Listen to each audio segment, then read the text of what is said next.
Praise the lord. దేవుని పరిశుద్ధ నామమునకు మహిమ కలుగును గాక. శుభ శుక్రవారపు శుభాలు. శిలువ యాగము చేయుట ద్వారా మానవాళికి అందరికీ గొప్ప మేలు కలిగింది.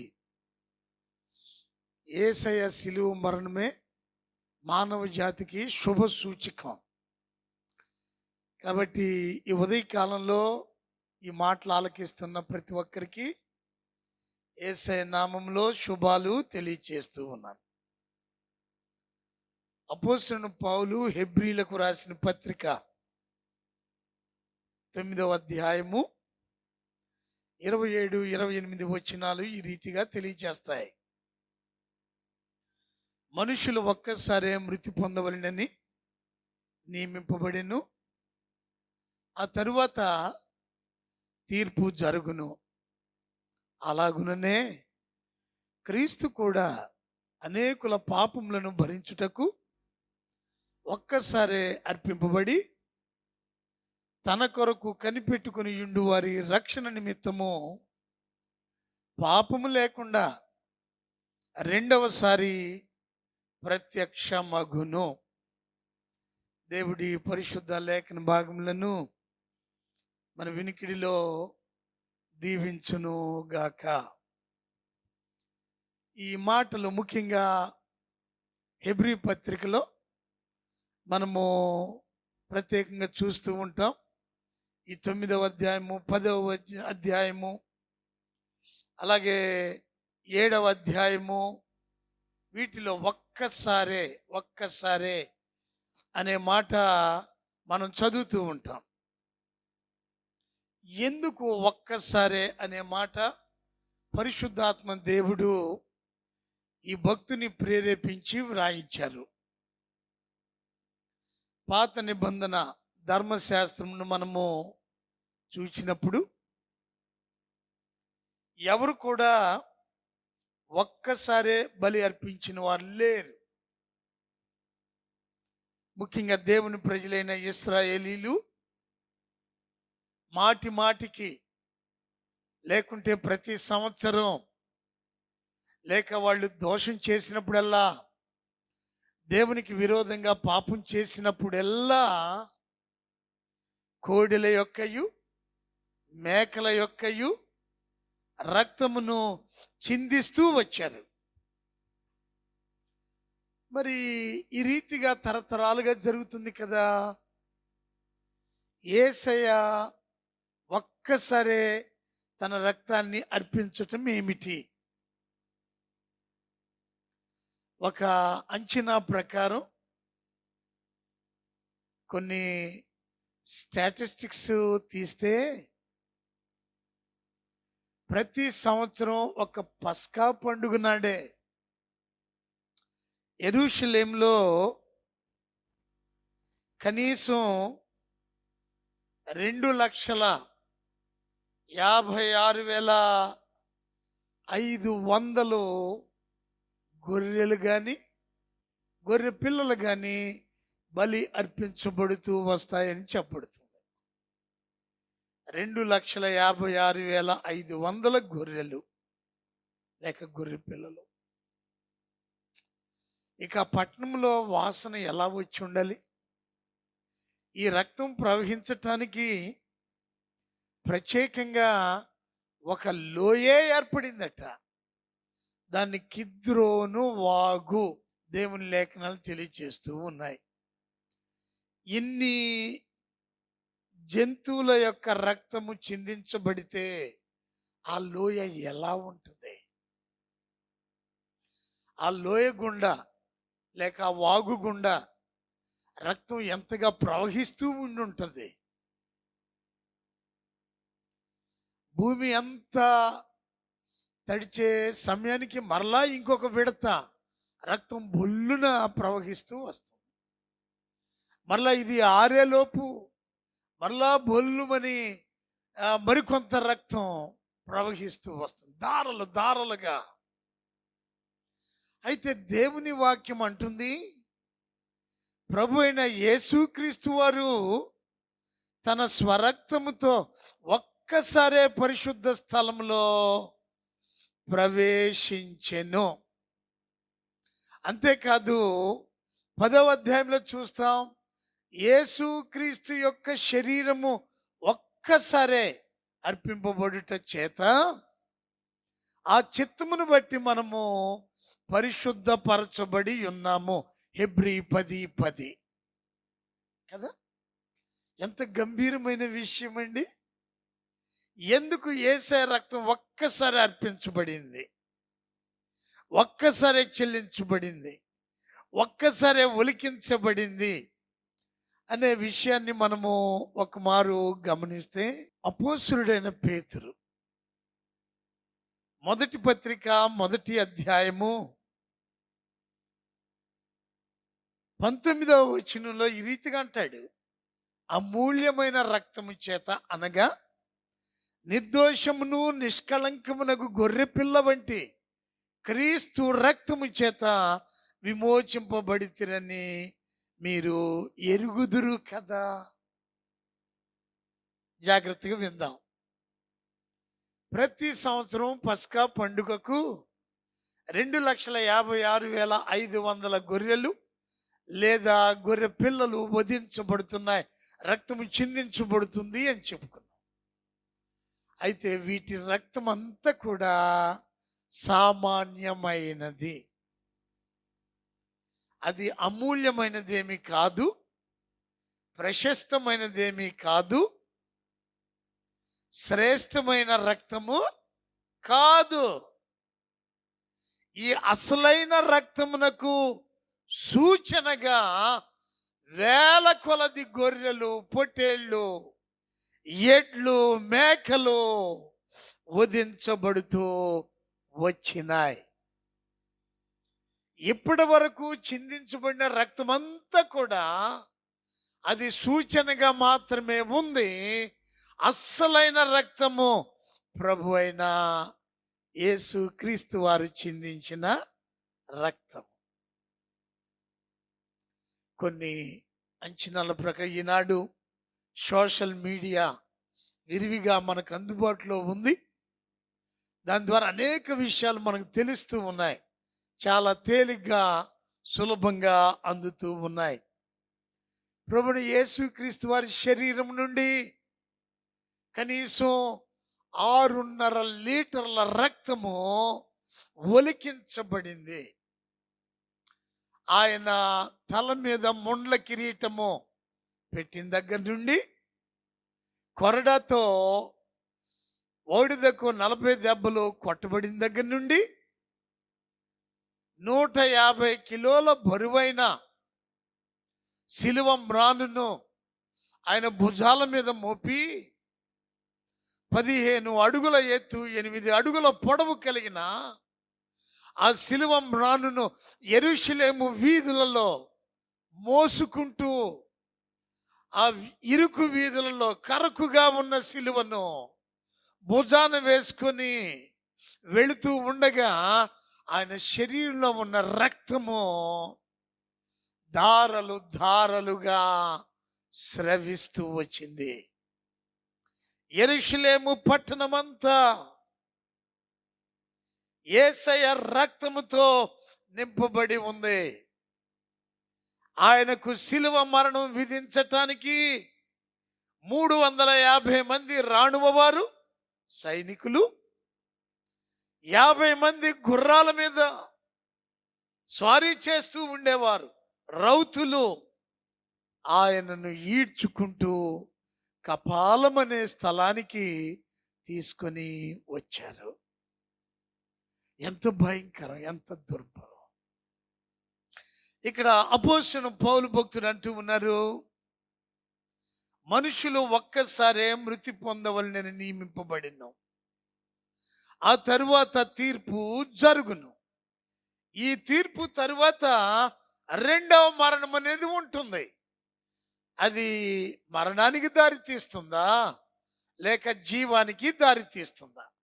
ఎవరైనా సరే ఈ లోకములో నరులుగా జన్మించిన వారు, మానవ జీవితం కలిగిన వారు తప్పకుండా చనిపోవాలి. అయితే ప్రభు అయిన యేసుక్రీస్తు వారి శిలువ మరణము, క్రీస్తు శిలువ మరణము, మరణానికి మరణమును, దేవునికి మహిమను కలిగించుటకై, తెచ్చుటకై ఆయన శిలువలో తన ప్రాణమును అప్పగించెను. హల్లెలూయా! ఎంత అద్భుతం ప్రియులారా!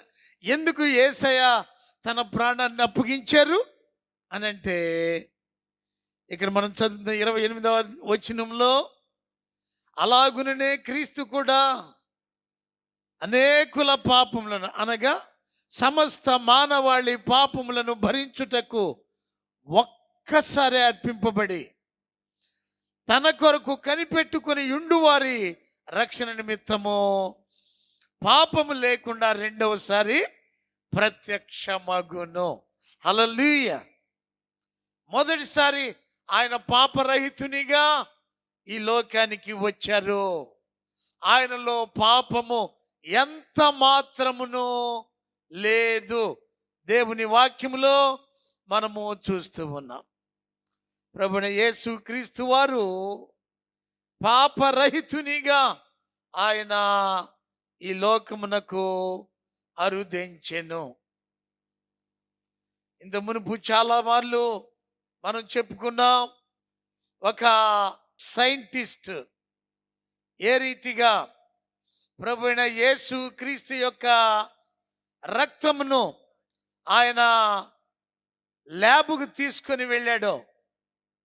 రాన్ యాట్ అనేటువంటి వ్యక్తి ఆ రక్తాన్ని,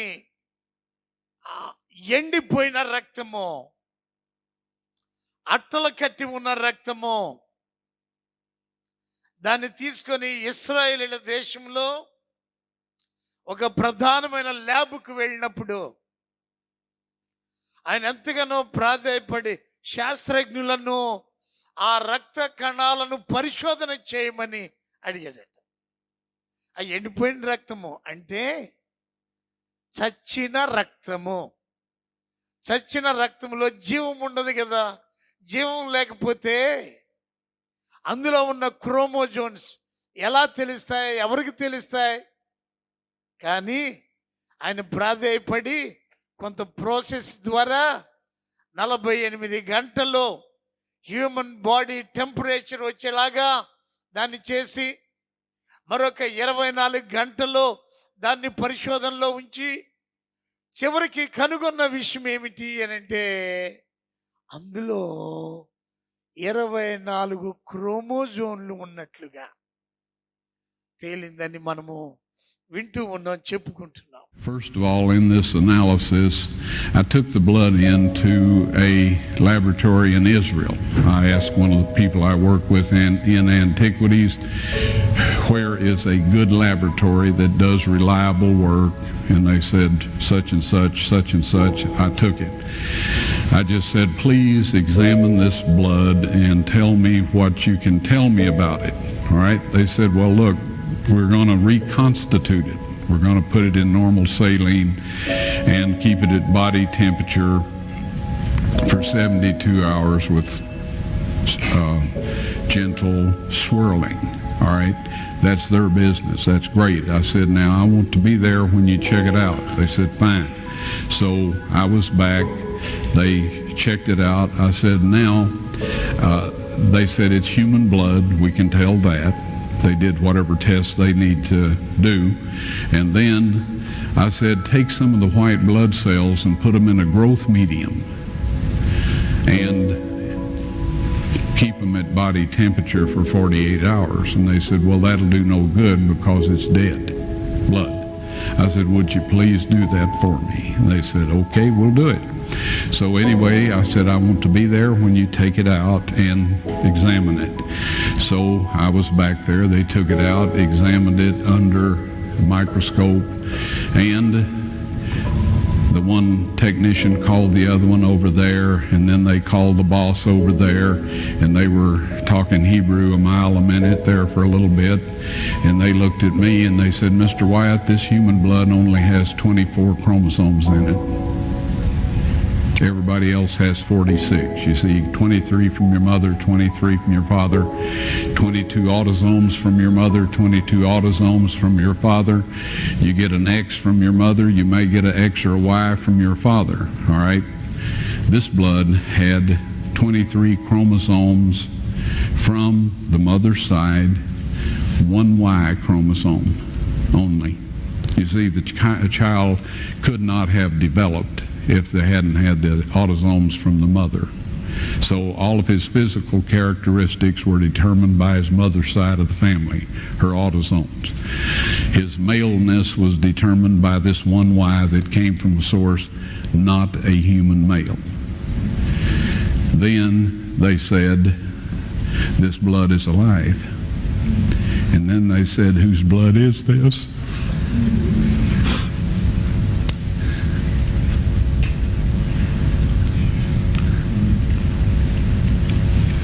I said, it's the blood of your Messiah. రాన్వ్యాట్ ఈ గొప్ప పరిశోధన ద్వారా ప్రభువైన యేసుక్రీస్తు రక్తము అది మరణించలేదు, ఇప్పటికి కూడా ఇంకా సజీవంగా ఉంది అనే గంభీరమైన విషయం మనము చూస్తూ ఉన్నాం. హల్లెలూయా. ఈ రక్తమును బట్టి ఎంత పరిశుద్ధమైన రక్తమో అది చెప్పబడుతుంది. అందుకనే పేతురు భక్తుడు అంటాడు, అమూల్యమును నిష్కళంకమునగు గొర్రె పిల్ల వంటి క్రీస్తు రక్తము చేత మీరు విమోచింపబడితిరి. మరి దేని వలన కూడా మనకు విమోచన లేదు. వేలాది లక్షలాది గొర్రెలు, పొట్టేళ్ళు, ఎడ్లు, మేకలు ఎన్ని అర్పించినప్పటికీ మనం మరణించే వారమే, పాపులమే. ఇలాంటి స్థితిలో ఉన్న మనలను ప్రభువైన యేసుక్రీస్తు వారు ఆయన రెండవ రాకడ చేత మనందరినీ తండ్రి సన్నిధికి తీసుకువెళ్ళేలాగున విమోచకునిగా ఆయన తన రక్తాన్ని మనకిచ్చారు. యేసయ్య రక్తం చేత విమోచింపబడకపోతే మనమందరము తీర్పులో నిలువబడాలి. తీర్పులో నిలువబడినట్లయితే ఎవరు నీతిమంతులుగా కనిపించరు. 143వ కీర్తనలో భక్తుడైన దావీదు అంటాడు, 2వ వచనంలో, నీ సేవకునితో వ్యాజ్యమాడకము, సజీవులలో ఒకడును నీ సన్నిధిని నీతిమంతుడుగా ఎంచబడడు. మనం ఎంత గొప్పవారమైనా నీతిమంతులము కాలేము. ప్రభువైన యేసు రక్తము నిన్ను నన్ను నీతిమంతులుగా చేస్తూ ఉంది. ఆయన రెండవ రాకడ కొరకు కనిపెట్టే వారంగా, ఆయన నమ్మిక ఉంచిన వారంగా ప్రభు తడి చూస్తున్నట్లయితే, ఆయన రక్తంలో శుద్ధి చేయబడిన వారంగా ఉన్నట్లయితే, అదిగో తీర్పు నుండి ప్రభు విడిపించి ఆయన రక్తం ద్వారా నీతిమంతులను చేస్తూ ఉన్నాడు. హల్లెలూయా. నీవు నేను నీతిమంతులుగా మార్చబడాలి అని యేసయ్య తన పరిశుద్ధ రక్తాన్ని అర్పించారు. అదే శుభ శుక్రవారం, క్రీస్తు శిలువ యాగము. ప్రియులరా, ఆయన శిలువలో మరణించడం ద్వారా ఎంత గొప్ప ధన్యత మనకు చేకూరింది, ఎంత గొప్ప దీవెన కలిగింది. మనం నమ్మినట్లయితే ఎంత ధన్యులమవుతాం.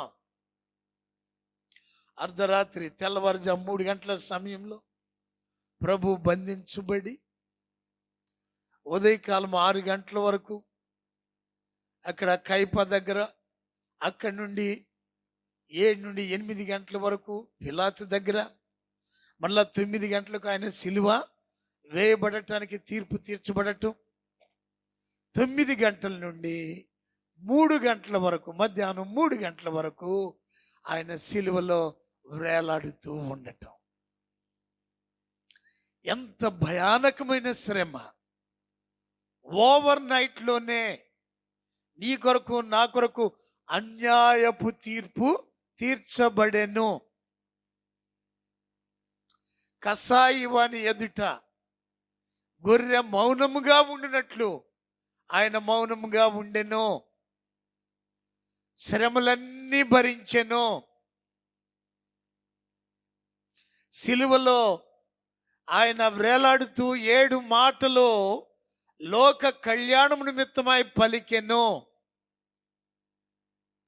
3 గంటల వేళ ప్రాణము విడిచి 6 గంటల సమయంలో సిలువ మీద నుండి దించబడి సమాధి చేయబడెను.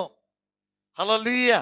ప్రియులారా, యేసయ్య సిలువ ద్వారా, ఆయన మరణం ద్వారా ఒక మాట మనం గమనించుదాం. ఒకే ఒక మాట నేను చెప్పాలని ఆశపడుతున్నా. 7 మాటలు మనకు తెలుసు. ఈ 7 మాటల్లో కూడా దైవ గ్రంథంలో మత్తయి శుభవార్త 27వ అధ్యాయం 46వ వచనంలో, అలాగే లూకా శుభవార్త 23వ అధ్యాయము 46వ వచనంలో, అప్పుడు యేసు బిగ్గరగా కేక వేసెను. అప్పుడు యేసు గొప్ప శబ్దముతో కేక వేసి ప్రాణము విడిచెను. ఈ మాటలు మనం చదువుతూ ఉంటాం. నేను ఒక చిన్న మాట జ్ఞాపకం చేసి ముగిస్తాను. అప్పటికే యేసయ్య శరీరంలో ఉన్న 6.5 లీటర్ల రక్తం అంతా పోయింది. మనం చెప్పుకుంటూ ఉంటాం, చూస్తాం. ఎవరికన్నా రక్తం కారుతూ ఉంటే చూస్తేనే కళ్ళు బయలుగమ్మి పడిపోయే వాళ్ళు ఉంటారు. దాన్ని చూడలేరు, భయపడతారు. మరి రక్తం కారేవాళ్ళు, ఆ రక్తం కారిపోతూ ఉంటే శరీరం నుండి వారు ఎంత నీరసం అవుతారండి. వారి బలమంతా పోయినట్టే కదా. ఇంత రక్తం పోతే వాడు గట్టిగా మాట్లాడగలరా? స్వరం వస్తుందా? ఒకవేళ సహాయం కోరాలనుకున్నా పీలగా ఎక్కడో మాట్లాడుతూ ఉంటారు కదా. అయితే యేసయ్య జీవితంలో చూస్తున్నాం, ఆఖరి రక్తపు బొట్టు వరకు కార్చి ఆయన బిగ్గరగా కేక వేసెను. అప్పుడు యేసు గొప్ప శబ్దముతో కేక వేసి ప్రాణము విడిచెను. ప్రియ దేవుని బిడ్డలారా, ఆయన రక్తాన్ని కోల్పోయాడు కానీ శక్తిని కోల్పోలేదు. ఆమేన్. ఎంత గొప్ప దేవుడు! ఈ గొప్ప కేక వేయటం, బిగ్గరగా కేక వేయటం అనేది విజయానికి సూచనే కానీ ఓటమికి సూచన కాదు. ఆయన నీరసించి అలసిపోయి పడిపోయిన స్థితిలో, మాట్లాడలేని స్థితిలో లేడు. రక్తమంతా పోయినా ఆయన విజయ దుందిబి మ్రోగిస్తూ ఉన్నాడు. హల్లెలూయా. యేసయ్య సిలువను జయించారు, మరణాన్ని జయించారు, సమాధిని జయించారు. అందుకే హెబ్రీ గ్రంథకర్త అంటూ ఉన్నాడు 9వ అధ్యాయం 28వ వచనములో, తన కొరకు కనిపెట్టుకొని యుండు వారి రక్షణ నిమిత్తము పాపము లేకుండా రెండవసారి ప్రత్యక్షమగును. ప్రభు రాబోతున్నారు. ఆయన ప్రాణం పెట్టింది ఎందుకంటే నిన్ను నన్ను మరణం నుండి లేవనెత్తటానికి, మరణం నుండి తప్పించటానికి, తీర్పులోనికి వెళ్లకుండా నీతిమంతుల్నిగా తీర్చిదిద్దటానికి ఆయన తన పరిశుద్ధ రక్తమును అర్పించాడు. ప్రియులారా, ఆ రక్తంలో కడగబడిన వారంగా ఉన్నట్లయితే ఎప్పుడైనా ఎవరైనా మరణిస్తారు. కానీ మరణించిన నీవు తీర్పులోకి రాకుండా నీతిమంతునిగా తీర్చబడాలి అనంటే నీతిమంతుడైన యేసయ్య రక్తంలో కడగబడాలి. ఇదే మిక్కిలి అనుకూల సమయం, ఇదే రక్షణ దినం. ఇలాంటి శుభ శుక్రవారాలు నీ జీవితంలో ఎన్నో గడిచిపోయి ఉంటాయి. ప్రభు మరొక అవకాశం ఇచ్చారు. ఆయన రక్తంలో కడగబడిన బిడ్డగా నీవు ఉన్నట్లయితే నీ కొరకు ఆయన అద్భుత ఆశ్చర్య కార్యాలు చేయువాడై ఉన్నాడు. God bless you. ప్రార్థించుదాం. మా స్తుతులకు పాత్రుడా, ప్రేమగల తండ్రి, నీకు వందనాలు, స్తోత్రాలు. ఈ ఉదయకాలంలో మరొకసారి మా నాథుడు నీ కుమారుడు యేసయ్య సిలువలో చేసిన బలియాగాన్ని జ్ఞాపకం చేసుకుంటూ నేను ప్రార్థించుటకు, ఆరాధించుటకు ఇచ్చిన ఇటు మంచి సమయం కొరకు వందనాలు. మేమందరం మరణించేవారమే, కానీ తీర్పులోకి వెళ్లకుండా మమ్మల్ని రక్షించు వాడవు నీవే. నీ కుమారుని సిలువకు అప్పగించడం ద్వారా లోకానుసారమైన సృష్టి సంబంధమైన జంతు బలులు, వాటి రక్తము విమోచన కలిగించలేదు అని అయ్యా, మీరే శ్రేష్టమైన, పరిశుద్ధమైన, నిర్దోషమైన కుమారుని రక్తాన్ని సిలువలో బలియాగంగా అర్పించారు. వందనాలు ప్రభువా. ఆ రక్తము లోకమంతటిని శుద్ధి చేస్తూ ఉంది, నీ బిడ్డలుగా మారుస్తూ ఉంది, నీ కొరకు జీవింప చేస్తూ ఉంది. స్తోత్రాలు, స్తోత్రాలు. ఈ నీ మాటలు ఆలకిస్తున్న ప్రతి ఒక్కరూ అయ్యా, నీ కుమారుని రక్తంలో కడగబడిన అనుభవం కలిగిన వారై నీ సొత్తుగా, నీ కుమారునికి వారసులుగా, నీ కుమారుని రాకడ పర్యంతం నీ కొరకు కనిపెట్టువారుగా ఉండుటకు సహాయం చేసి మీరే మహిమ పొందమని యేసయ్య నామములో ప్రార్థించుచున్నాము తండ్రి. ఆమేన్. తండ్రి, కుమార, పరిశుద్ధాత్మ త్రియేక దేవుని కృప, కాపుదల, ఆదరణ, ఆశీర్వాదం ఆయన పాదసన్ని చేరిన మనకు, ఆయన సహాయం కోరు ప్రతి ఒక్కరు ఆయన రక్తములో కడుగుబడుచు ఉన్న ఆయన బిడ్డలకెల్లరకు ఇప్పుడు ఎల్లప్పుడు సదాకాలం తోడయుండి నడిపించునుగాక. ఆమేన్.